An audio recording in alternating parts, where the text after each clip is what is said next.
Vamos lá, vamos ver se agora a gente consegue.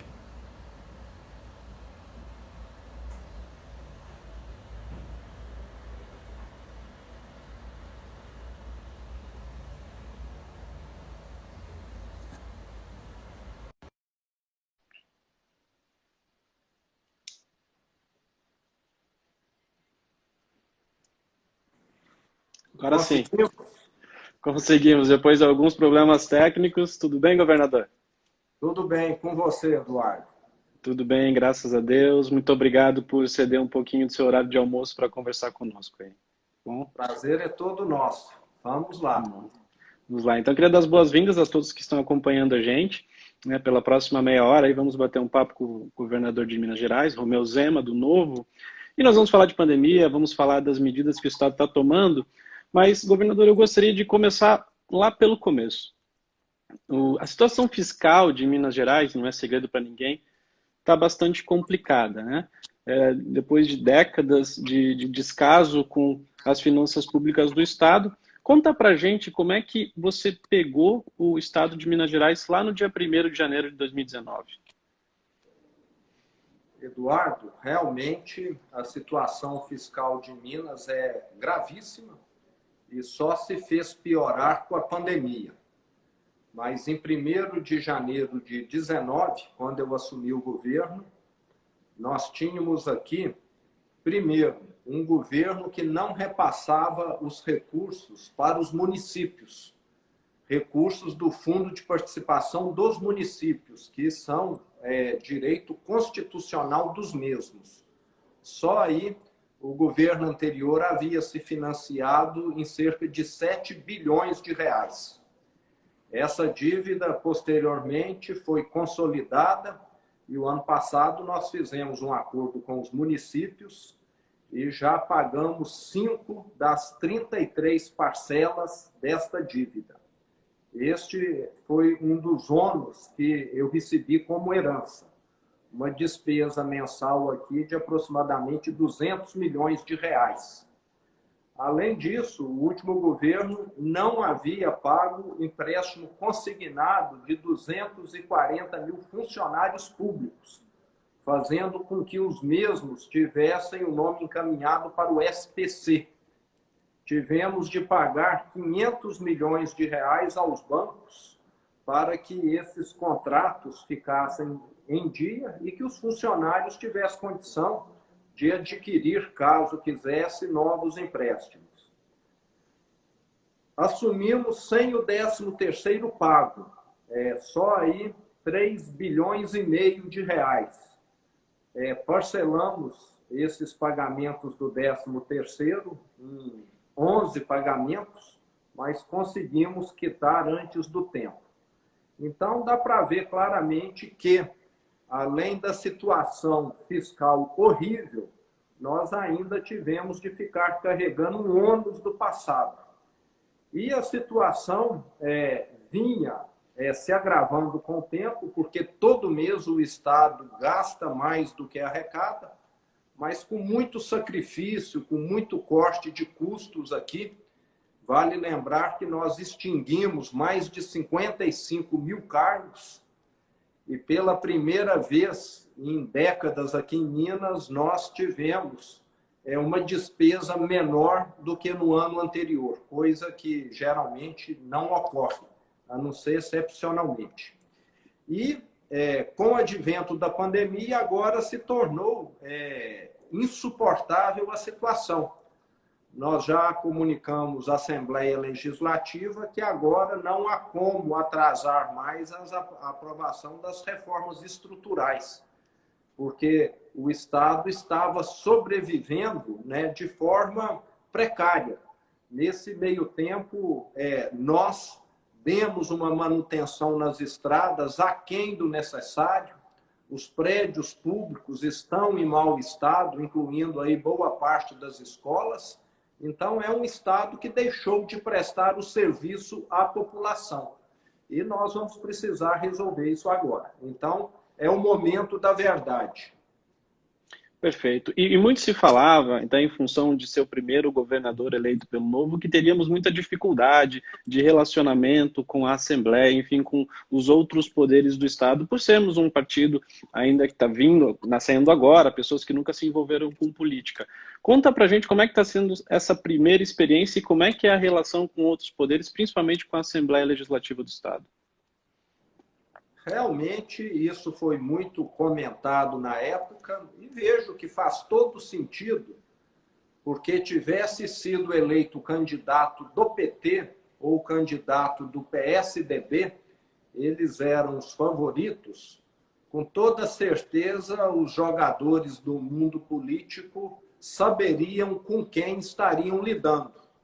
E foi eleito um ente desconhecido, um partido que nunca havia assumido um poder executivo e, para piorar a situação, uma pessoa que nunca tinha ocupado um cargo público. Mas, com o tempo, eu diria que as pessoas foram vendo que nós temos competência, que estamos longe de sermos amadores, né? Eu venho da gestão pública, da gestão privada, e eu diria que a gestão privada tem algumas dificuldades maiores do que a pública, porque lá, se nós gastarmos mais do que arrecadamos, você vai à falência. E na pública você pode cometer algumas barbaridades e mesmo assim continua operando. Então eu sempre tive de dirigir por uma estrada mais perigosa e tortuosa. E isso com certeza faz diferença. E como eu sempre tive de lidar com bancos, com indústrias, também não tive dificuldade em lidar com o presidente da Assembleia, com o presidente do Tribunal de Justiça, porque eu sempre fui optante da transparência, sempre tive uma agenda só.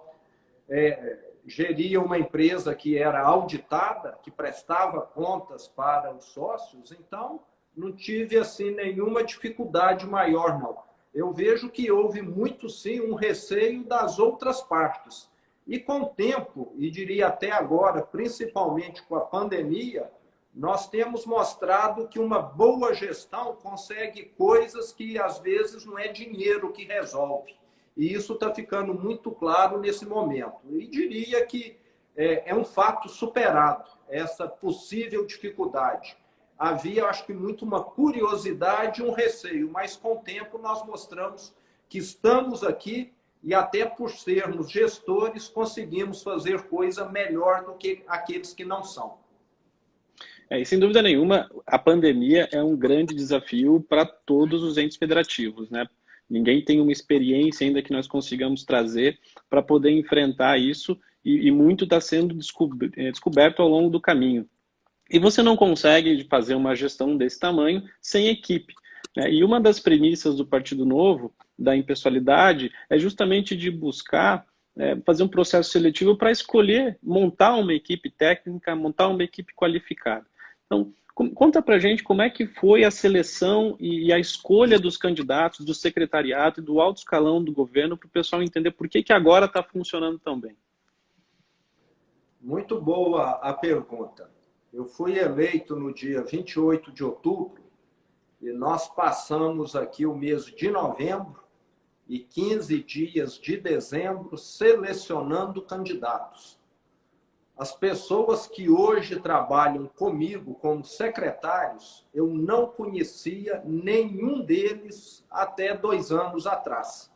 São todos pessoas que vieram, vamos dizer, do mercado, pessoas com conhecimento. Não analisamos, hora alguma, questão partidária da pessoa, e sim competência. E vale lembrar que nós ainda reduzimos o número de secretarias aqui em Minas de 21 para 12. E eu posso dizer que muito do que nós temos conseguido conduzir de forma adequada com relação à saúde hoje em Minas Gerais é devido a nós termos colocado aqui um secretário que vem da área, que tem experiência na área de saúde, que já foi gestor de unidade hospitalar, que conhece bem os problemas. Caso contrário, nós não teríamos tido essa facilidade que estamos tendo. E diria que com outras secretarias, a mesma coisa. São pessoas muito bem preparadas, analisamos os currículos, fizemos uso, inclusive, de consultorias de recursos humanos, porque nós sabemos que é o time que faz acontecer. Se o meu governo está indo bem, eu atribuo muito mais ao time que nós montamos do que a mim, porque eu, como governador, tenho uma série de limitações. Eu não consigo ser especialista em segurança, em saúde, em educação, em finanças ao mesmo tempo. É cada um julgando bem na sua área que faz o time ganhar. Então, posso dizer que nós fizemos aqui uma seleção que está dando conta de tocar a bola adiante. O jogo ainda não terminou, mas até o momento eu diria que o resultado tem sido bastante satisfatório. E queremos melhorar mais ainda. Vejo que esse 1 ano e 5 meses de governo que nós estamos concluindo agora foi um período de muito ensinamento, inclusive para mim. Eu falo que nesses 17 meses eu aprendi mais do que teria aprendido em qualquer curso, mestrado, etc. E diria que com os secretários a mesma coisa. Então, o nosso desempenho, na minha opinião, ainda tende a melhorar. Perfeito, governador. E entrando um pouco mais agora no assunto do combate à pandemia mesmo, conta um pouquinho para a gente como é que está sendo a estratégia de combate, né? Minas tem uma situação, uma característica demográfica um pouco diferente dos outros estados, são muitos municípios. E qual foi a estratégia adotada pelo governo do estado com relação principalmente àqueles remédios mais amargos de distanciamento e isolamento social? Como é que ficou definido isso em Minas Gerais? Bom, eu diria que o grande fator que contribuiu para que nós tivéssemos aqui índices melhores foi a questão de nós termos adotado medidas aqui com muita agilidade. Já no dia 16 de março, 17, se não me engano, nós já tínhamos aqui suspendido as aulas e já estávamos planejando o isolamento do estado, enquanto outros estados que já estavam em fase mais avançada da pandemia ainda estavam sem nenhuma medida. Esse tempo foi de fundamental importância, porque a pandemia ela tem uma semelhança com um incêndio numa floresta. Se você age rapidamente e domina esse incêndio, você passa a controlá-lo. Caso contrário, ele pode sair de controle. Esse, na minha opinião, foi o principal ponto. Além disso, eu atribuo também o fato de nós termos um povo que é mais consciente do que talvez a média do Brasil. O mineiro é criterioso, é ponderado e, com certeza, fez um isolamento melhor do que em outros estados.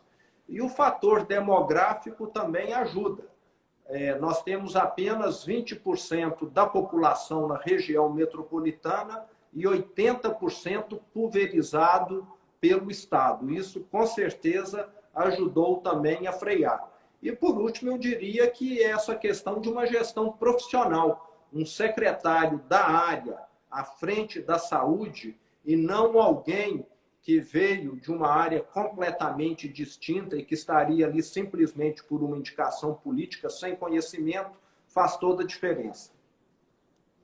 Perfeito. E Minas também tem sido elogiado pela eficiência nas compras de equipamentos, nas compras de EPI e de insumos para o combate ao coronavírus. Explica qual está sendo a estratégia adotada pela Secretaria de Planejamento, pela Secretaria de Saúde, pelo Governo do Estado, para ser tão eficiente nessas compras. Bom, Eduardo, vamos citar aqui o caso do nosso hospital de campanha, que custou R$ 5.300.000 para 768 leitos. Com certeza, ninguém conseguiu fazer um hospital tão em conta. Isso aí está dando coisa de R$ 8.000 por leito. Por que ele ficou tão barato? Primeiro, nós usamos uma área já construída, o Expo Minas, que é do próprio estado. não alugamos tenda, não tivemos de fazer grandes investimentos em pavimento, nada disso. Quem montou toda essa estrutura foi mão de obra própria, o pessoal da escola da Polícia Militar. Então, a Polícia Militar, através dos seus cadetes, participou ativamente dessa montagem. Não tivemos de contratar. A empresa que fez a montagem, que forneceu o material, apenas mandou supervisores. A mão de obra foi nossa, de quem ia lá diariamente parte do tempo.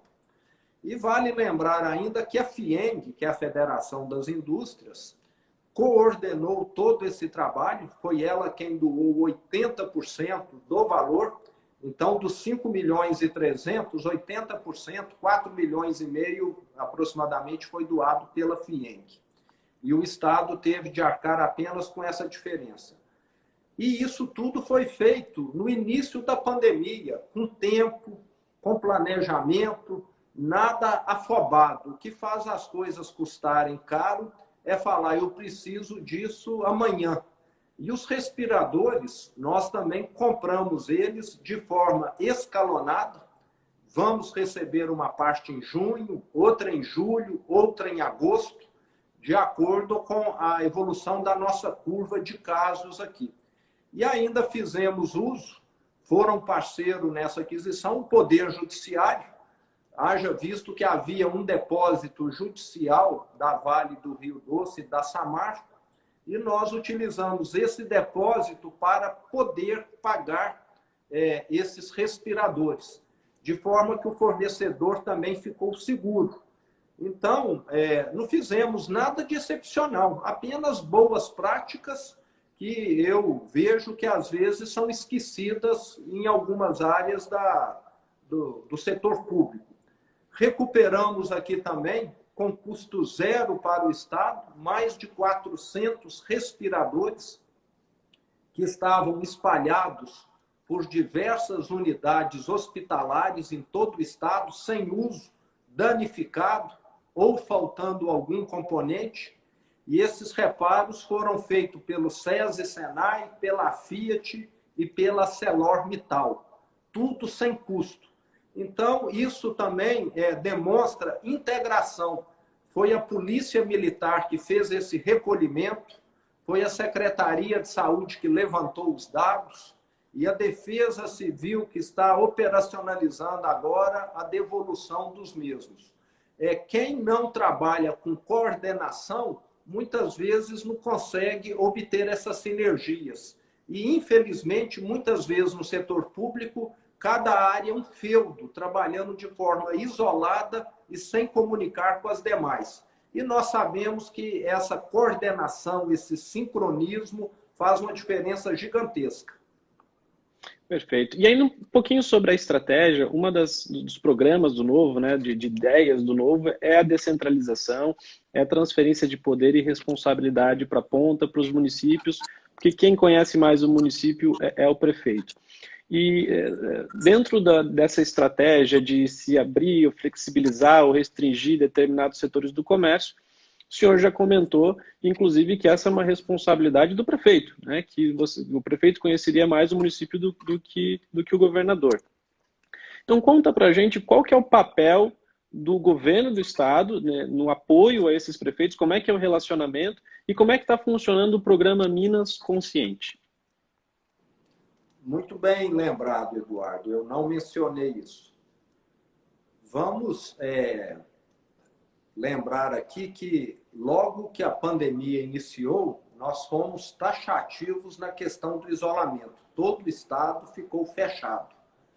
Mas poucas semanas depois, nós observamos que algumas regiões, como aqui na região metropolitana, havia uma incidência de casos e depois começou a haver óbitos também, numa proporção muito maior do que outras regiões do estado, onde não havia nenhum caso e muito menos óbito.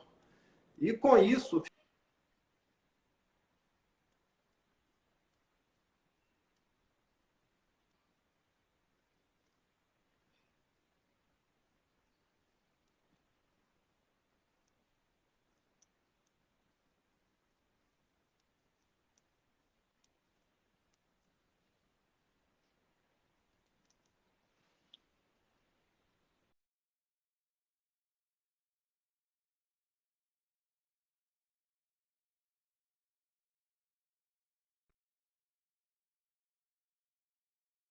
Uhum.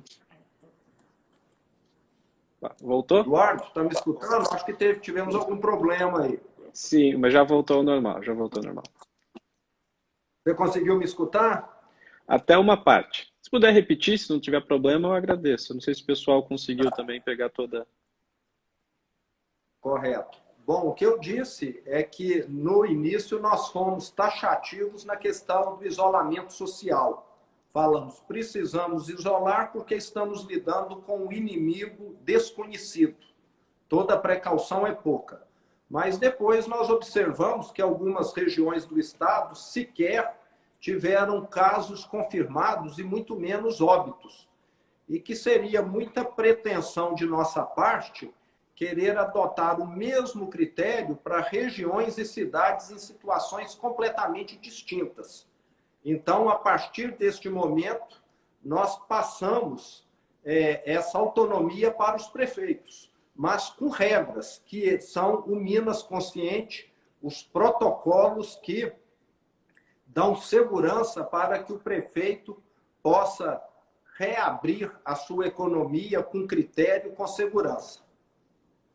Perfeito. E, governador, para encerrar, uma última pergunta, até que é outro princípio do novo, né? Aqueles princípios da iniciativa privada que nós queremos trazer para o setor público, que é o da transparência. Acho que não tem como você fazer uma gestão segura, com credibilidade confiável, sem transparência.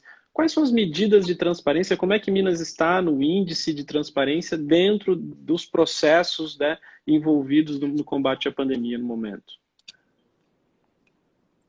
Vamos lembrar que nós temos a transparência com relação à pandemia e a transparência do Estado como um todo. Desde que eu assumi, nós trouxemos para trabalhar conosco o Rodrigo Fontinelli, que tinha já um histórico na Controladoria Geral da União. Ele, quando assumiu aqui, eu deixei muito claro para ele, Rodrigo, a controladoria, a ouvidoria que trabalha em conjunto, tem total autonomia para fazer o seu trabalho, que é o certo. Lembrando que no governo anterior, esses órgãos viveram quase que amordaçados aqui, quase que submetidos à pressão para não atuar em nome de interesses que poderiam ter algum conflito. E vejo que não há como ter uma segunda agenda, um segundo discurso. O que eu falo aqui para você, para quem está nos escutando, é o que eu falo para todos. Não há o discurso oculto. Isso, inclusive, facilita muito o trabalho, porque quem tem dois discursos tem de ficar lembrando qual aquele que vai tirar do bolso. E eu estou sempre com um discurso único. Então, isso ajuda muito. Em Minas, agora, junto com, se não me engano, Ceará e um outro estado, está entre os melhores no que diz respeito à transparência com relação aos dados da Covid. Nós temos sido questionados aqui, porque os nossos números são baixos, mas quando eu sou questionado, eu falo o seguinte, procure a rede hospitalar e veja se há leitos ociosos ou se há falta de leitos. Ninguém precisa ser um grande especialista para ver qual que é a realidade de Minas. E, graças a Deus, a grande maioria dos hospitais, neste momento, ainda estão ociosos. Até mais ociosos do que estavam no período pré-pandemia, porque nós suspendemos aqui todas as cirurgias eletivas. Então, essa questão da transparência tem sido um foco nosso, porque, afinal de contas, nós estamos aqui lidando com recursos públicos e é necessário e obrigatório, né, e moralmente recomendável que se dê total transparência a tudo que é feito. E eu mesmo tenho sido, vamos dizer, a pessoa que mais faz isso. Eu não tenho receio de esconder uma vez. Fui criticado, né, porque em 2 vezes o meu filho pegou carona comigo, lembrando que ele mora em outra cidade, etc., mas eu fiz questão de olhar o valor da passagem e ressarcir o cofre do Estado nessas 2 ocasiões. Bem do Estado é para usar a serviço do Estado e não para fins particulares. Então, isso precisa começar a prevalecer no Brasil, mas, infelizmente, talvez nós sejamos ainda mais a exceção do que a regra. Mas vejo que a semente está plantada e, com o tempo, ela vai crescer e frutificar com toda certeza. Perfeito, governador. É só através do exemplo que a gente vai conseguir fazer a mudança de verdade, no final das contas, né? Com certeza. Estamos aqui por esse motivo. Eu falo que, mais do que governar, nós estamos aqui para fazer mudança, porque o Brasil carece de mudanças. Nós ficamos, talvez, desde o Plano Real, eu tenho dito, desde 94, 26 anos, sem nenhuma mudança profunda.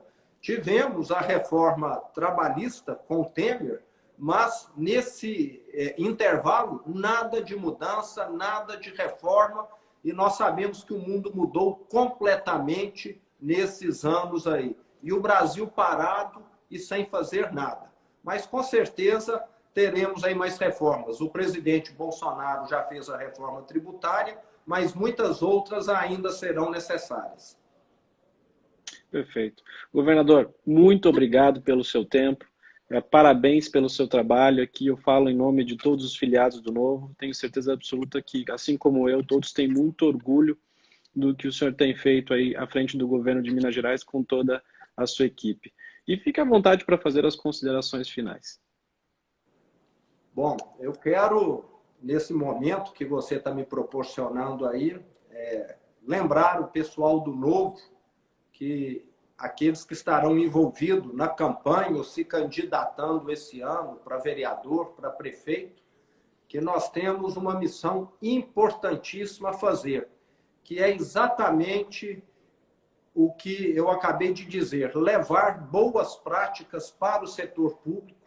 O setor público no Brasil, infelizmente, na maioria das vezes, foi ocupado por oportunistas. Vale lembrar que tem gente boa, são muitos também, mas, infelizmente, talvez os oportunistas tiveram mais oportunidades do que os sérios nos últimos anos. E precisamos realmente levar mais moralidade para o setor público, levar mais seriedade, principalmente profissionalismo, levar pessoas que vão contribuir e não pessoas que estão ali porque tudo que fizeram na vida deu errado e a única coisa que eles sabem muitas vezes é subir num palanque, prometer e às vezes acabam ganhando uma eleição.